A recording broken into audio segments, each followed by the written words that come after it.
စော်ဘွားကြီးရဲ့တမိုင်းပုံရိပ်လွာလေးနှစ်သားလေးအရွယ်ရနှွေးအစမှာလေဝေယူးတွေထခဲ့တော့လက်သုံးချောင်းကိုထောင်းကောင်းငင်ဟုံကိုထိုးလွှင့်ခဲ့တယ်တို့ရေးလို့ငိမ့်ချမ်းစွာတပိတ်မောက်ဆန္ဒပြတောင်းဆိုတယ်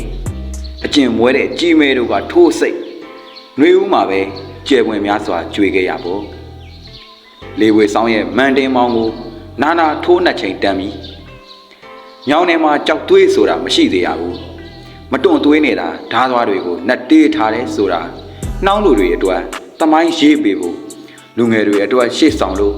မုံရွာမှာလက်နက်တွေတီထွင်အာနာရှင်ကိုတွန်းလှန်ဖမ်းဝရမ်းကိုအန်တုမြောင်မြို့နယ်ကိုကိုသားပြူပြီးစော်ဘွားကြီးလိုကယ်ဂရုနဲ့ခေါင်းဆောင်မှုပြူရင်ခရီးဆက်ခဲ့တယ်ထုတ်လို့ရေးမှာဆရာသားရဲ့ကြမမပေါင်းများစွာလဲစမ်းတက်အောင်ရင်အတိညာမဲ့စစ်ခွေးတတိုက်ကိုတစပြင်းရောက်ပို့ခဲ့သေးတယ်။ကဲခုများမှာတော့စော်ဘွားကြီးဟဲ့ဘာမထီတော်လန်ရေးမှာလက်နက်ကိုစီပြည့်စုံဖို့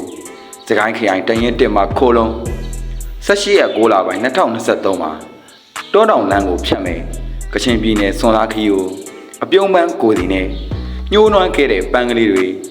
ကြွေကျသွားတဲ့ပန်းကလေးတွေကိုပြုစုပြောထောင်ဖို့ဓာတွင်ပေါတူးတွေရယူဖို့ချီတက်ခဲ့ကြ73ရက်4လပိုင်း2025တနေ့ကျော်ရှေ့တန်းတောင်ဝင်တွေအပြီးမှာခွင့်ပြန်နားရလေးရအမိမြေစီပြည့်လို့လွမ်းငွေတွေလည်းဖြည့်သိမ့်ခွင့်ရခဲ့ပြီလေ